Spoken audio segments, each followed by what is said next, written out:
ایک بزرگ تھے احمد بن حرب رحمۃ اللہ تعالی، انہوں نے اپنے بچے کی تربیت کیسے کی؟ وہ کیا کرتے تھے؟ انہوں نے بچوں کو توکل سکھانا تھا کہ اللہ پر بھروسہ کرنا ہے۔ انہوں نے کہا بیٹا جب بھی بھوک لگے نا تو دعا کرنی ہے اللہ سے، کسی اور سے نہیں مانگنا، اللہ سے مانگنا، یا اللہ کھانا چاہیے۔ اپنی زوجہ کو کہا جب بھی بیٹا دعا کرے نا تو اس کے گھر میں اس نے پورا سمجھ دیوار میں سوراخ بنایا کہ پیچھے چپکے سے تم نے کھانا رکھ دینا ہے اس میں۔ بیٹا اس سوراخ کے پاس جا کے اللہ کی بارگاہ میں دعا کرتا، یا اللہ بھوک لگی ہے، تھوڑی دیر بعد سوراخ سے اس کو کھانا مل جاتا۔ اس کی ٹریننگ یہ ہونے لگی کہ جب بھی کوئی مشکل ہو اللہ سے مانگنا ہے۔ کئی مہینے گزر گئے، روزانہ ماں اس کو اسی طریقے سے کھانا دیتی جب وہ دعا مانگتا۔ ایک دن اس کی ماں جو ہے گھبرا گئی اور اپنے شوہر کے پاس آئی کہ آج عجیب معاملہ ہوا۔ کہا کیا ہوا؟ کہتی آج وہ کھانے کا وقت تھا، بیٹا کا دعا کا ٹائم تھا، میں کہیں مصروف ہو گئی، میں دوڑی گئی کہ کھانا نہیں ملے گا تو کیا سوچے گا۔ تو میں گئی تو کیا دیکھتی ہوں بیٹا کھانا کھا رہا ہے۔ میں نے کہا بیٹا کھانا کدھر سے ملا؟ کہا امی اللہ نے دیا۔ کہاں سے ملا؟ کہا اسی سوراخ سے جہاں سے روز ملتا ہے۔ تو میں پریشان ہوں، میں نے تو کھانا نہیں رکھا، کھانا کیسے مل گیا؟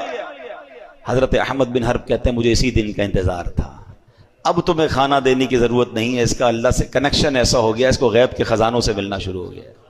یہ دیکھیں یہ تربیت کا انداز تھا نا کہ اللہ سے مانگنا ہے، بیٹا اللہ پر بھروسہ رکھنا ہے۔ ہم کہتے ہیں بیٹا پیسے ہوں گے تو تیرا کام ہوگا، پیسے بنا، پیسے تعلقات بنا ورنہ مشکل میں پھنس جائے گا، تیرے رابطے نہیں ہوں گے تو آگے جا کے ڈیفیکلٹ ہو جائے گا۔ ارے کب سکھاؤ گے کہ اللہ سے دوستی کر، اللہ کو راضی کر؟ پیسے چھوڑ کر جاتے ہیں مگر تربیت کر کے نہیں جاتے۔ حضرت عمر بن عبدالعزیز رحمۃ اللہ تعالی علیہ کا واقعہ سنیں۔ آپ کا جب انتقال ہوا، آپ امیر المومنین تھے، آج کے دور کے پرائم منسٹر تھے، پوری آدھی دنیا پر گویا حکومت تھی۔ ہمارا اس طرح کا کوئی بندہ ہو تو پتہ نہیں کتنے خربوں روپے بنا لیتا۔ انتقال ہونے لگا تو بہت تھوڑے پیسے چھوڑ کے جا رہے تھے۔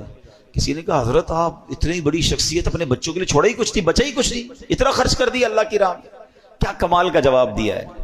فرماتے بچے اگر میرے نیک ہوئے نا تو اللہ ان تھوڑوں میں بھی بہت برکت ڈال دے گا، اور بچے اگر غلط ہیں، حرام کرنے والے، تو ان کے لیے چھوڑنا ہی ٹھیک نہیں تھا، کیونکہ میں چھوڑ کے جاؤں گا غلط کام کریں گے، قبر میں ہی مار پڑتی ہے نا۔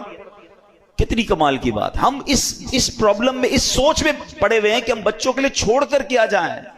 آپ بچوں کی اچھی تربیت کر کے چھوڑ کے جائیں، باقی اللہ مالک ہے، اللہ دینے والا ہے۔ اگر وہ اللہ کے نیک بندے ہوئے، اللہ غیب کے خزانوں سے انہیں عطا کر دے گا، اور اگر اللہ کو ناراض کرنے والے ہوئے، آپ اربوں روپے چھوڑ جائیں، وہ برباد ہو سکتے ہیں۔ ہم نے دیکھے برباد ہوتے ہوئے، آپ نے بھی دیکھے ہوں گے کہ باپ نے اتنے پیسے چھوڑے اور بچے بینک کرپٹ ہو گئے، کیوں کہ ان کی عادت ہی ٹھیک نہیں تھی، نہ صدقہ تھا، نہ خیرات تھی، نہ نیکی تھی، نہ باپ کی لیگیسی تھی۔